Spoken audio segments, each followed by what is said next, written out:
방송에서 제공하는 투자 정보는 투자 판단에 대한 조언입니다. 방송에서 제공하는 주식의 가치, 가격 상승 및 가격 하락에 대해서는 방송사에서 보장하지 않습니다. 이 시각 헤드라인 뉴스입니다. 국제유가와 원자재 가격 하락으로 생산자 물가가 4억 달 연속 하락했습니다. 한국은행이 발표한 지난달 생산자 물가 지수는 102.26으로 전월 대비 0.2% 하락했습니다. 국제유가와 원자재 가격 하락으로 석탄, 석유 제품과 철강 제품 등 공산품 가격이 떨어진 영향이 컸습니다. 농림수산품은 전월 대비 0.1% 상승했고 전력, 가스 및 수도와 서비스도 각각 1%, 0.2% 올랐습니다. 정부는 오늘 주택시장의 안정적 관리를 위한 선별적 맞춤형 대응 방안을 발표했는데 대책에는 강남과 서초, 송파, 강동 등 서울 강남 4구 외에 다른 21개구의 아파트 분양권도 입주 시점까지 전매할 수 없도록 하는 내용이 담겼습니다. 청약 조정 대상 지역에서는 세대주가 아니거나 2주택 이상을 소유한 세대에 속한 사람, 5년 안에 당첨 경험이 있는 세대에 속한 사람은 1순위 청약을 할 수 없습니다.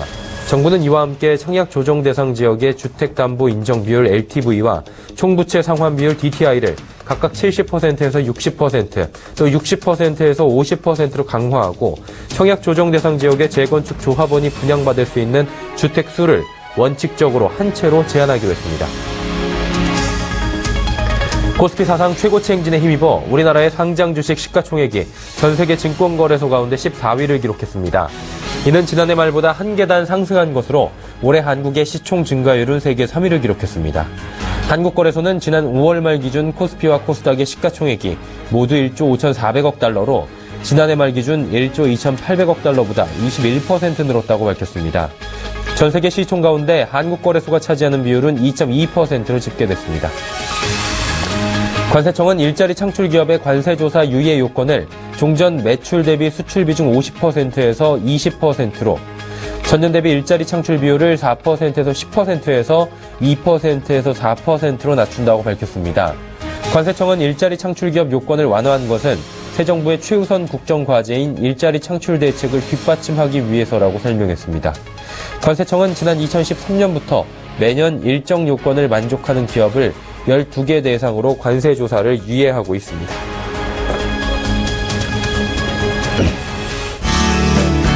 시청자 여러분 안녕하십니까. 오늘장 내일장 일부 서정덕입니다. 우리 시장은 조심스레 상승 쪽으로 가닥을 잡고 있는 모습입니다. 장 초반보다 상승폭을 조금씩 키워나갔고요. 일단 상승 반전에는 모두 성공하면서 좋은 모습을 보여주고 있습니다. 보면 거래소에 비해서 코스닥이 오늘도 좀 강한 모습을 보여주고 있는데 코스닥은 오늘 올 최고치 또 경신하면서 674포인트 이상에서 움직이고 있습니다. 특히나 제약바이오주들의 상승은 여전한 상태고요. FOMC 회의가 지난주에 있었습니다. 이후에 금리에 대한 여러 가지 얘기들이 나오고 국채 매입 얘기들도 나오고 있습니다.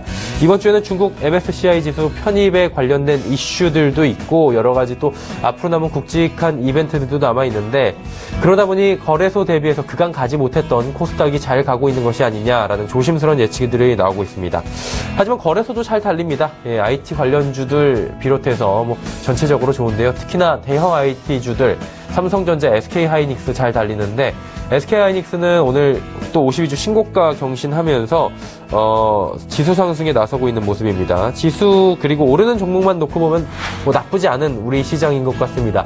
이 추세들이 이번 주 내내 이어질 것인지 주간 전략들 세워보시고요. 또 오늘 하루의 마무리 오늘장 내일장에서 해보시길 바랍니다. 코스피부터 확인해 보도록 하죠. 코스피 지수 2369포인트에서 움직입니다. 2370포인트에서 등락을 거듭하고 있는 상황인데요. 일단은 코스피 지수 같은 경우에는 오늘 2370포인트 위에서도 움직이다가 지금 조금 빠져내려온 모습 보여줍니다. 일중 흐름들 살펴보도록 하죠. 장 초반에는 하락이었습니다. 하지만 상승 전환했고요. 고가는 2376포인트까지도 올라줬습니다. 그리고 정오 이후에 좀 빠지면서 2370포인트 아래에서 움직이고 있긴 한데 상승 흐름 가져가는 건 여전합니다. 수급주체 확인해 보도록 하죠. 수급주체 보시면 오히려 개인이 팔고 기관 외국인은 동반 매수합니다. 개인이 687억 원 팔고 있고요. 기관 외국인은 각각 소폭이지만 126억 원, 281억 원 순매수에 나서고 있는 상황입니다. 기관 같은 경우에는 금융투자 투신이 사고 있고요. 금융투자가 좀 많이 사는 모습입니다. 시총 상위 종목들 살펴보도록 하죠. 삼성전자가 1.67% 상승하고요. SK하이닉스 상승이 큽니다. 4% 가까이 올라가면서 63,000원대 부근입니다. 현대차도 오늘 소폭 상승하고요. 네이버만이 지금 1%대 낙폭을 기록하고 있습니다. 6위부터 10위 어떨까요? 한국전력 낙폭이 조금씩 더 커지고 있는 상황인데 아무래도 이제 원전에 대한 신고리 1호기도 지금 중지를 했고요. 신재생에너지, 대체에너지에 대한 얘기가 나오면서 한국전력 오늘 또 낙폭이 좀 있습니다. 삼성물산 강보합권이고요. 현대모비스, 신한지주, 포스코 모두 하락입니다. 다음 살펴보도록 하죠. 삼성생명 보합권이고요. 오늘 금융주들, 증권주들 그다지 좋지 않습니다. SK텔레콤, LG화학, SK는 하지만 모두 상승하고요. SK가 그동안 좀 눌려 있었는데 다시금 상승 흐름들 가져가는 모습입니다. 코스닥 가보도록 하죠. 코스닥은 어느새 675포인트까지도 올라옵니다. 4포인트 이상 상승하면서 연중 신고가 경신하는 모습인데요. 일중 흐름들 살펴볼까요? 장 초반에 좀 안 좋은 모습들도 보여주긴 했습니다. 안 좋다는 게 뭐 하락은 아니고요. 672포인트 수준에서 시작을 했는데 이내 상승 흐름으로 가져갔고요. 현재 포인트가 오늘의 고점입니다. 코스닥은 시간이 가면 갈수록 소폭씩 계속해서 올라가는 모습입니다. 수급 추천 확인해 볼까요? 외국인이 강하게 삽니다. 외국인이 313억 원 사고요. 개인이 19억 원 삽니다. 그리고 기관은 154억 원 파는데 연기금만이 116억 원 산다고 지금 체크가 되네요. 시가총액 상위 종목 만나보도록 하겠습니다. 코스닥은 제약바이오주들 잘 달린다 말씀드렸는데요. 전체적으로 셀트리온, 카카오 올라갑니다. 카카오 같은 경우 외국인 순매수가 지금 집중이 되고 있고요. 메디톡슨 상승하다가 하락합니다. CJNM 약보합권이고요. SK머티리얼즈가 어느새 20만 원 또 넘어가고 있는 모습입니다. 많이 올랐네요. 오늘도 3%대 급등입니다. 다음 살펴보도록 하죠. 로엔 하락하고요. 코비팜도 하락합니다. 하지만 바이로메도 오늘 6%대 급등이 나오고요. 신라제는 지금 투자 경고 종목으로도 지금 지정이 돼 있긴 한데 1,600원부터 26,750원 오늘 장중고가 27,000원대인데 브레이크 없이 계속 올라오고 있는 신라제입니다. 어느새 시가총액 9위까지 올라왔습니다. 휴젤이 1%대 상승입니다. 다음 살펴보도록 하죠.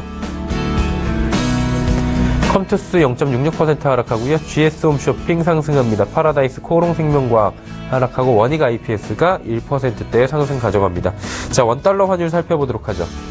원달러 환율 1130원대에서 지금 등락 거듭합니다. 약간 약세네요. 0.34% 하락하고요. 원화는 오랜만에 강세 보입니다. 국내 양증 시험 여기까지 살펴보도록 하겠습니다.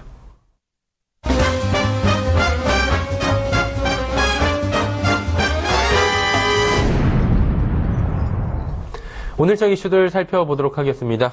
유한타증권 분당 화부점으로 갑니다. 백인범 대리님 안녕하세요. 네, 안녕하십니까. 6.19 부동산 대책 오늘 나왔습니다. 여러 가지 투기, 과열, 지구에 대한 얘기 빼놓고 지금 나올 수 있는 카드 다 썼다 시장에서는 이렇게 얘기 나오고 있는데 구체적인 얘기 한번 들어보도록 하죠.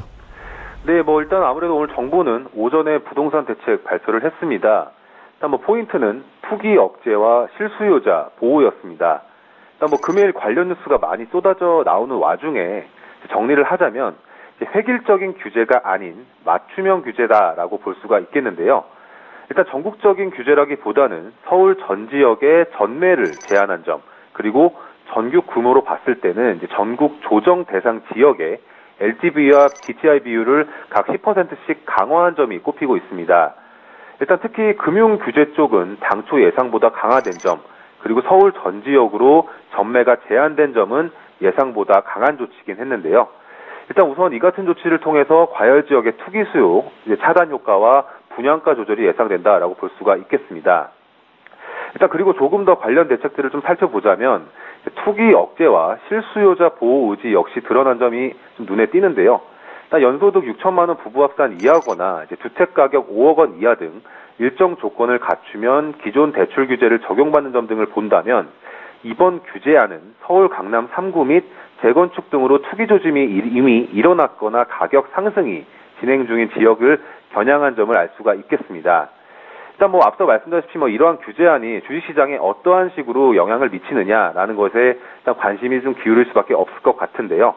일단 앞서 말씀드린 내용에서 보시면 아시겠지만 일단 부동산 규제는 다음 달 3일부터 시행될 예정인 점과 더불어서 신규 분양, 특히 과열 지역의 신규 분양은 영향이 있을 수 있겠지만 기존 입주 및 2년 내 입주 물량인 경우에는 금일 부동산 규제안에 영향을 받긴 어려울 것으로 보인다라는 게 포인트라고 보시면 좋을 것 같습니다. 일단 정리하자면 정부 정책과 관련 없이 이제 마감재 관련 수요라든가 이제 건자재 관련 업종들은 하반기부터 많이 이제 이런 입주 물량이 많이 들어갈 수 있는 점과 더불어서 이제 밸류에이션이 여전히 싼 건자재 관련주에 대한 관심을 유효하게 만들었던 부동산 정책이지 않나라고 볼 수가 있겠고요. 오히려 부동산 대책 발표 이후에 이러한 리스크 그러니까 이슈 소멸에 따른 오히려 재투자 관점에서는 신규 투자로 이제 건자재 관련주에 대해서 관심을 기울여 볼 만한 시점이다라고 정리해 볼 수가 있겠습니다. 조금 전에 이제 건설주, 건자재 관련주들 얘기 나왔는데, 뭐 사실 부동산 대책 발표되면 희비가 엇갈리는 게 건설주입니다. 어느 날은 떨어지기도 하는데, 오늘은 오히려 건설주가 오르고 있고요. 건자재 관련주들도 지금 많이 오르고 있는데, 어때요? 건자재 관련주들 가운데서 저희가 또 그렇다면 눈여겨볼 만한 종목이 있을 것 같은데, 어떤 종목 보면 될까요? 네, 저는 일단 건자재 관련주들에 대한 관심은 이제 지금부터 시작이다라고 생각을 하고 있는데요. 오히려 앞서 말씀드렸다시피 정책이 발표된 이후에 이제 오히려 이런 정책 발표 이전에 불확실성에 대한 우려감에 주가가 조금 못 갔던 측면도 있었겠지만 오히려 정책 발표 이후 불확실성 해소 등에 따라서 주가 반등을 꾀하고 있는 상황이다라고 관련주들 내용을 좀 정리해 볼 수가 있겠고요. 특히나 이제 관련주들 내에서는 저는 LG 하우시스와 벽산을 주목하고 있습니다. 일단 먼저 LG 하우시스의 포인트는 하반기 실적 개선과 더불어서 올해 사상 최대 실적이 기대된다는 점입니다. 일단 전방 시장인 건설 경기 호조와 더불어서 건자재 시장 결국에는 본격적인 개선이 하반기부터 기대되는 점 다 나오고 있는 상황인데요. 일단 팩트만 보자면 올해 매출이 LG 하우시스의 경우 3조 원을 넘을 것으로 기대되는 점입니다. 일단 현재 시가총액이 1조 원인 수준에서 여러 가지 요인 등을 감안해야겠지만 매출이 3조 원인 회사가 시가총액이 1조 원이다. 전혀 부담스럽지 않은 주가 수준으로 인식이 되고 있기 때문에 주가 측면에서도 부담스럽지 않은 주가 수준에서 매수해볼 만한 종목으로 꼽아볼 수가 있겠고요.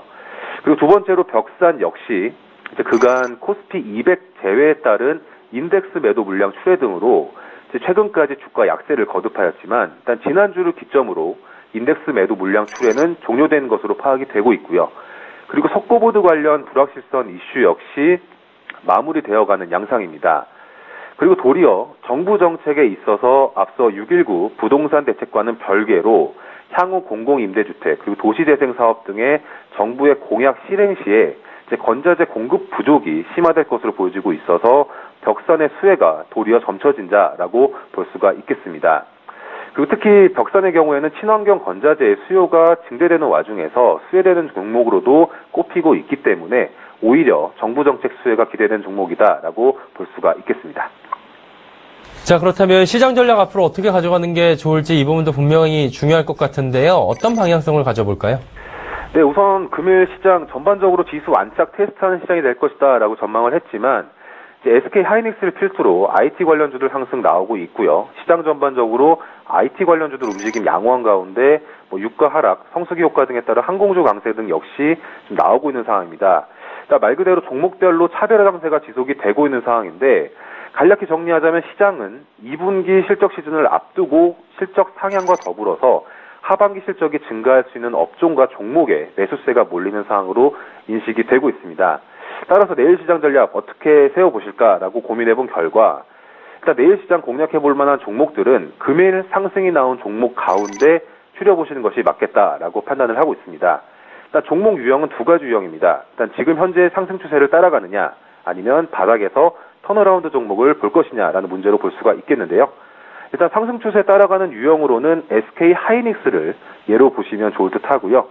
바닥에서 턴어라운드하는 케이스의 경우에는 앞서 말씀드렸던 건자재 관련 업종 중에 LG 하우시스와 벽산의 주가 케이스를 들 수가 있겠습니다. 우선은 주가 추이가 강한 종목들 위주로 분할 매매 전략으로 트레이딩 전략으로 대응하시면서 바닥권, 주가 턴하는 업종은 점차 비중을 점진적으로 늘려가는 전략으로 내일 시장 전략 참고해보자는 의견 드리겠습니다. 네, 내일의 전략까지 잘 들어봤습니다. 오늘 말씀 감사합니다. 네, 감사합니다. 유한타증권 분당 화부점의 백인범 대리와 함께했고요. 이슈 칼럼 이어갑니다.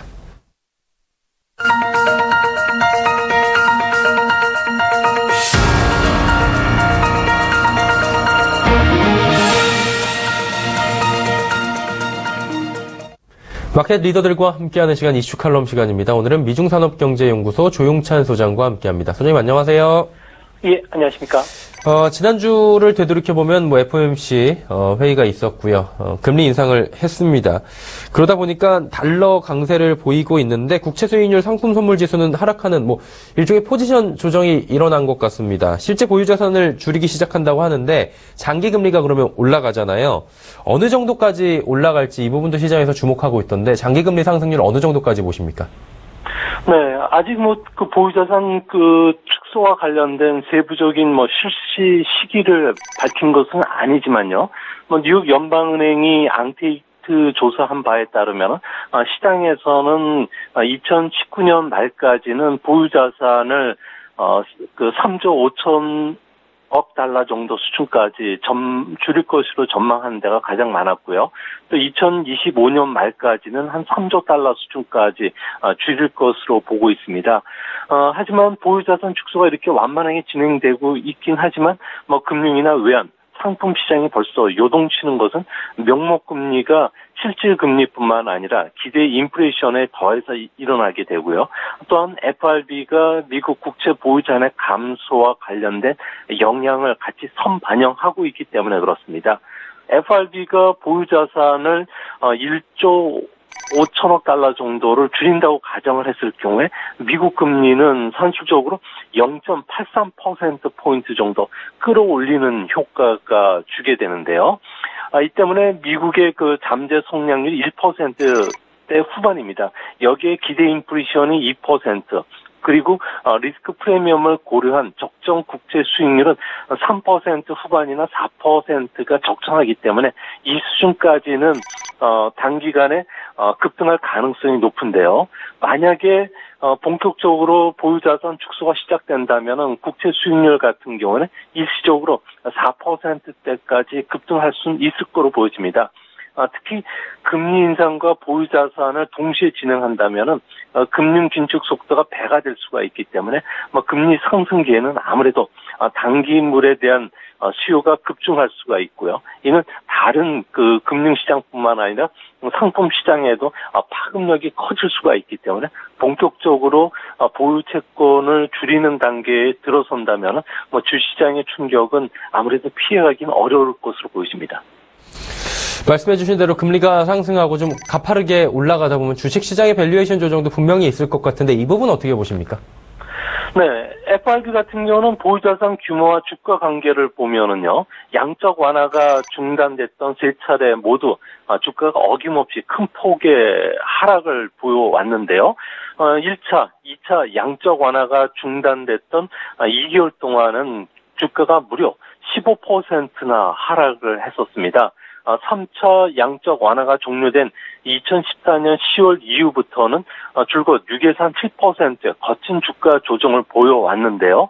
아무래도 FRB의 금융정책 변경이 주가 하락 요인으로 작용한 것은 아무래도 풍부한 시중 자금에 의해 뒷받침되지 못하고 있기 때문에 유동성 장세에 대한 기대감이 줄어들었다는 게 투자 심리에 악영향을 미쳤습니다.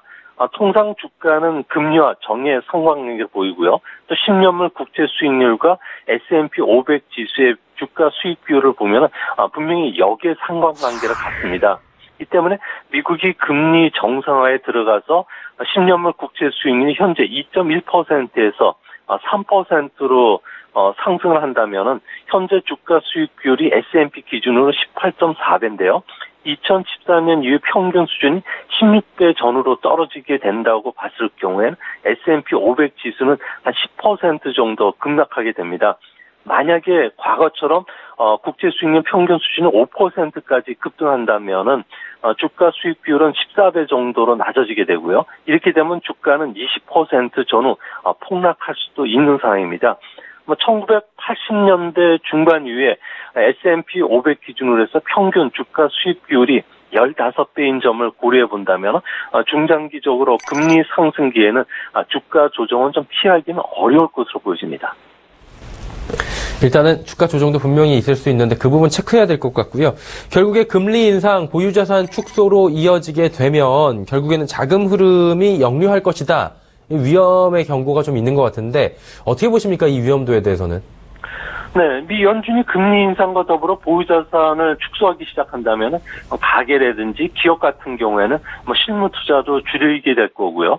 또한 자금 수요도 감소하기 때문에 은행 대출도 좀 줄어들 수밖에 없습니다. 반대로 금리가 상승하는 만큼 오히려 저축이 증가하기 때문에 금융시장으로의 자금 유입은 더 늘게 되는데요. 미국의 금리 상승은 주식시장의 기대 수익률 하락에 조정의 빌미가 될 수 있을 거로 보여집니다. 미국 자산에 대한 투자 매력은 반대로 또 커지기 때문에 미국 채권 시장으로 해외 자금 유입이 계속 유입이 될 것으로 보여지고요. 이렇게 되면은 현재 미국 국채를 대체할 만한 금융 상품이 없다는 점에서 미국, 일본, 우리나라를 비롯해서 많은 경상수지 흑자국 같은 경우에는 미국 단기물 채권 시장 쪽으로 자금 유입을 더 계속 속도를 내지 않을까 보여집니다. 또 미국 금리 상승기에는 신흥국들, 특히 자원국들 주식시장에는 악재가 될 수가 있는데요. 아무래도 상품 가격이 하락 압력을 받게 되기 때문에 그렇습니다.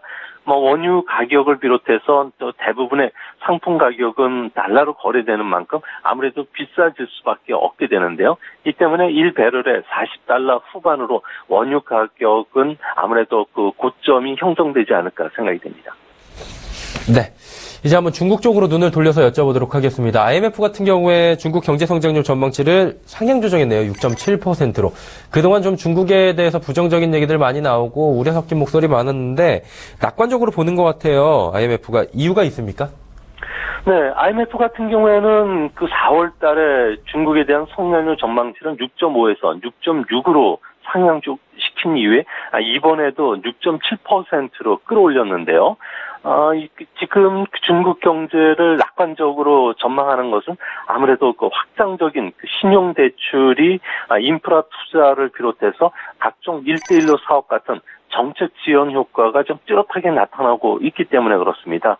중국 경제는 중장기적으로 아무래도 그 높은 성장률을 계속 유지시킬 능력을 갖추고 있다고 보고 있는데요. 다만 좀 문제점으로 작용되는 것은 현재 신용 대출에 의존한 그 성장 모델이 계속적인 그 성장세를 이끌어 가려면은 개혁이 필요한데요. 현재 경기 과열에 따른 그 부동산 거품뿐만 아니라 자산 거품을 개혁 작업이 진행되면 터질 가능성이 있게 되고요. 이렇게 될 그 경우를 대비해서 빨리 시급하게 구조조정 모순도 좀 해결해야 된다는 두 가지 숙제를 중국에 준 것으로 보여집니다. 일단 숙제를 중국이 얼마나 잘 해결할지 또 봐야 될 것 같고요. 이 중요한 게 이번 주에 일정 중에 MSCI 지수 편입 아니겠습니까? 중국 A지수에. 지금 3년 연속 불발이었는데 지수 편입의 성공 확률이 반반 정도로 언론에서는 지금 얘기가 나오고 있는 것 같던데 어떻게 보시는지 궁금하고요. 우리나라에서 지수 편입에 성공한다면 자금 이탈이 실제로 일어날지 이 부분도 관건인데 이 부분 좀 상세히 설명 부탁드려도 될까요? 네. 중국의 시가총액은 7조 달러가 넘는데요. 미국에 이어서 세계 2위 시장입니다. 또한 중국은 세계 GDP에서 차지하는 비중이 15% 정도 달하기 때문에 글로벌 지수에 A 증시를 편입시키지 않는다면 지수 자체가 불안전하다고 인정될 수밖에 없는데요. 하지만 외국인 투자가들 입장에서는 자유로운 주식 거래가 할 수가 없기 때문에 지난 세 차례 모두 그 MSCI 지수 편입을 못했던 이유가 됐던 것으로 보여집니다. 최근 그 중국 당국이 MSCI사하고 여러 차례 회의를 했는데요. 지금 중국 같은 경우에는 해외 투자가들의 이익 송금 자유화뿐만 아니라 거래 정지, 종목수 감소, 그리고 정지 기간 단축을 약속을 했고요. MSCI 같은 경우에는 올해 지수 편입 기준을 좀 많이 낮췄습니다. 이 때문에 그 4년 만에 편입될 가능성이 어느 때보다 지금 높아지고 있는데요. 이렇게 보는 거는 아무래도 MSCI가 3월 달에 중국물 투자 종목수를 448개에서 홍콩 시장과 교체 거래가 가능하고 외국인에게 접근이 용이한 169개로 줄였기 때문에 이 169개 종목을 가지고 MS 신흥국 지수에 편입시킬 가능성이 높은데요. 이렇게 되면은 전체 비중의 0.5% 정도로 차지하게 됩니다. 이렇게 됐을 경우에 우리나라 시장에서 자금이 유출될 수 있는 규모는 2조 한 2천억 원 정도로 보여지고요. 일본 같은 경우에는 한 5조 원 정도 자금이 유출될 것으로 보여집니다. 하지만 이 자금이 바로 유출되는 것은 아니고요. A 증시에 투자하기 위해서는 1년 뒤부터 편입이 되는 만큼 아무래도 천천히 좀 유출이 될 가능성이 높다는 점은 우리나라 증시에 그렇게 큰 영향을 끼치지 않을 것으로 보여지고요. 또한 주가를 봤을 경우에 과거 경험 법칙상 발표를 했을 경우에는 주가가 한 3에서 4% 급등을 했고요. 그 위에는 또 경기의 매물 출회로 인해서 또 하락을 했다는 점에서 앞으로 중국 증시의 그 변동성도 커질 것이라는 점도 주목해서 보셔야 될 것으로 생각이 됩니다. 자, 그렇다면 이 질문을 꼭 드려보고 싶었는데 MSCI 신흥국 지수에 편입이 됐다라고 가정을 해본다면 외국인들은 또 종목들을 살 거 아니겠습니까? 주로 어떤 종목군들을 사 담을까요? 네, 중국 증시는 신흥국 증시 중에서도 가장 그 주가 변동성이 큰 시장입니다. 또한 정책 시장이다 보니까 아무래도 뚜렷하게 설명하지 않고도 중국 정부가 거래를 정지시키는 종목이 300개 이상 될 때가 상당히 많았는데요. 이 때문에 최근에서도 뉴욕 회사인 휘산 유업을 비롯해서 태양광 발전 회사인 한능 그 방막 발전 같은 경우에도 MSCI 중국 주식 지수에 편입된 뒤에 거래가 정지가 됐습니다. 이 때문에 중국물 투자하는 펀드 매니저들의 애간장을 끓기도 했는데요. 이 때문에 거래 정지 조치 적용을 받는 횟수가 적은 기업 그리고 저평가된 대형주를 찾는 움직임이 지금 활발해질 것으로 보여지는데요. 이 때문에 시가총액에서 차지하는 비중이 큰 금융이라든지 그 에너지 업종 같은 경우에는 의외로 투자 비중은 시가총액만큼 가져가지는 않을 것으로 보여지고요.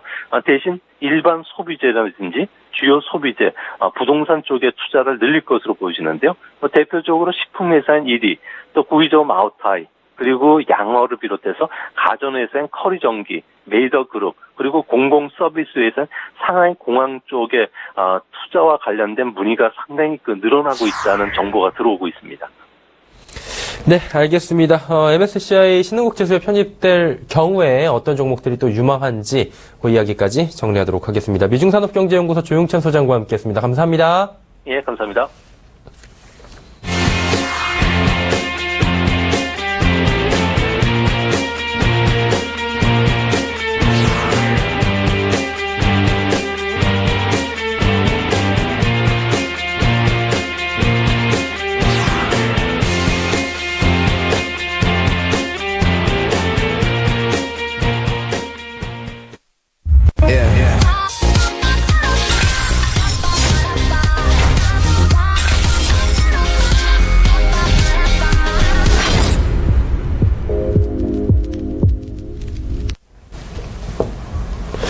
평택촌놈의 정석투자 시간입니다. 주식텐사 평택촌놈 정호영 대표 연결되어 있습니다. 대표님 안녕하세요.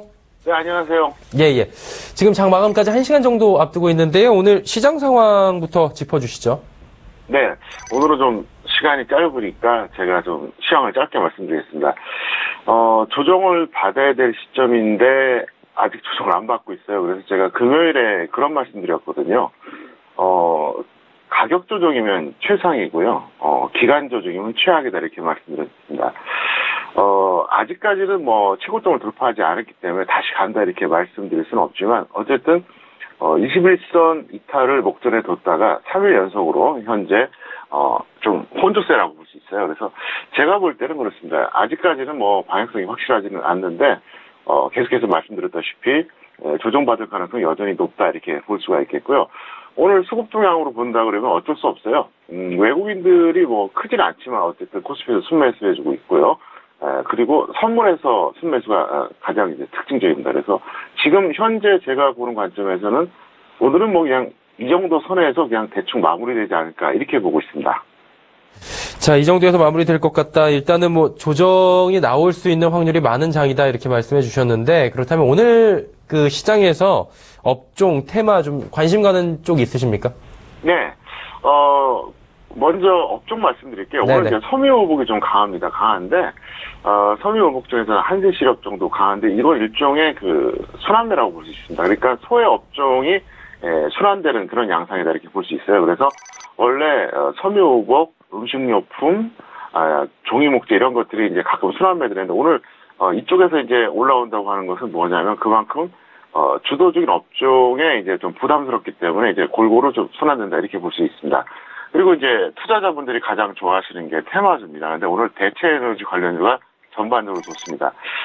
탈원전 정책에 의해서 이제 그쪽 이제 종목들이 좋은데 대표적으로 좋은 게 현재 유니슨입니다. 유니슨 같은 경우 원래 제가 볼 때는 한번 던졌다가 다시 잡아야 된다 이렇게 말씀드렸었는데 오늘 상당히 탄력이 좋습니다. 아마도 그 재료가 좀 반영되는 것 같은데요. 유니스를 포함해서 이제 대체 에너지 관련주가 여러 개가 있습니다. 그런데 당분간은 이쪽에서 여러분들이 좀 관심을 갖고 보셔야 될 것 같습니다. 조금 더 깊게 들어가서 오늘장에서 눈여겨볼 만한 종목들이 있다면 짚어주시겠습니까? 네, 제가 항상 그 전일 관심 종목을 다시 한번 리뷰를 해드리겠는데요. 네. 우량주부터 말씀드릴게요. 코웨이 같은 경우에는 여전히 절대 고평가되어 있습니다. 그래서 보유자는 11만 원 또는 10만 원에 매수해 주시기 바라겠고요. 미보유자는 절대 관망해달라. 이거 절대로 추세 매매하시면 안 됩니다. 그걸 제가 꼭 말씀드린 거예요. 그다음에 이제 LG 하우시스 같은 경우에는 만약에 그 보유하시고 계신 분들은 홀딩해 주시고요. 미보유자는 직장인 단기로 60일선 매매해 주면 되겠다. 이렇게 설명드릴 수 있겠습니다. 그리고 이제 개별주 말씀드릴게요. 첫 번째가 이제 한올 바이오 파마입니다. 이 종목 같은 경우에는 적정 주가 대비 상당히 고평가되어 있습니다. 물론 뭐 다른 의약품보다는 좀 덜 고평가되어 있지만 그래도 고평가되어 있거든요. 이게 3,400원짜리입니다. 그래서 보유자는 16,000원 또는 13,000원에 매도해 주시고요. 만약에 이 종목을 꼭 잡고 싶다 그러면 전업 단기로 61선 매매해달라 설명드릴 수가 있겠습니다. 그리고 윈팩입니다. 이거 정말 잘 보셔야 돼요. 윈팩 같은 경우에 이게 코스닥 반도체거든요. 그래서 최근에 그 급등해준 양상이에요. 그래서 오늘까지 조정을 받는데 보유자는 계속 홀딩하시고요. 미보유자는 전업 단기로 61선과 121선. 근데 현재는 이제 120선이 좀 위에 있거든요. 그래서 두 번 정도 분할 매수하셔서 접근하시면은 아주 괜찮을 것 같습니다. 마지막으로 테마주입니다. 테마주 첫 번째 거는요, 상하 프론테크입니다. 그래서 상하 프론테크 같은 경우에는 이렇게 해두세요.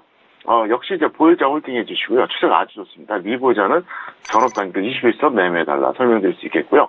마지막으로 경동 나비엔입니다.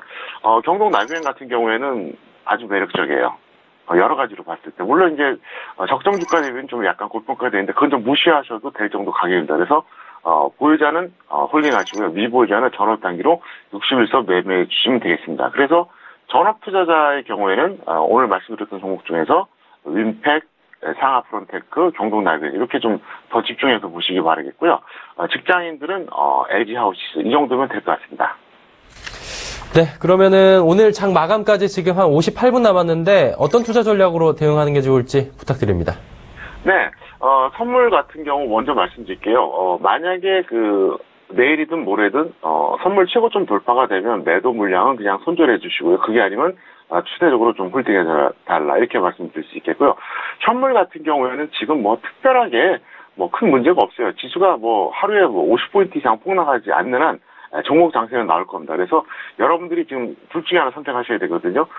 탄력을 받았던 전기전자에 대해서 특히 우량주 이제 조금 늘렸을 때 단기 매수할 것이냐 아니면 그동안 움직이지 않았던 개별주 길목 지키기 할 것이냐 이거 선택의 문제인데 제가 볼 때는 전자보다는 후자가 더 합리적이지 않을까 이렇게 생각하고 있습니다. 네, 알겠습니다. 오늘 투자 전략 들어봤고요. 정호영 대표는 오늘 밤 6시 반 평택촌놈의 정석투자를 통해 만나실 수가 있고요. 평택촌놈의 적정주가 7월 3일 월요일 또 오후 9시에 시작이 된다고 하니까요. 이 부분도 많은 부분 참고해서 시청 부탁드리도록 하겠습니다. 평택촌놈 정호영 대표와 함께 해봤습니다. 오늘 말씀 감사합니다. 네, 감사합니다. 자, 2부 예고해드리도록 하겠습니다. 오늘장 내일장 1부까지 함께 하셨고요. 잠시 뒤 2부에서는 라이브 매매 타임 준비가 되어 있습니다. 많은 종목들을 쉽고 빠르고 정확하게 짚어보는 시간인데요. 자, 100원의 정보 이용료 추가되는 샵 0082번을 통해서 종목 상담도 가능하니까요. 문자들 미리 남겨주시기 바랍니다. 메리츠증권증권 장기환 부장, AR 인베스트먼트 오현진 팀장 두 분과 함께합니다. 잠시 뒤 2부에서 뵙겠습니다. 고맙습니다.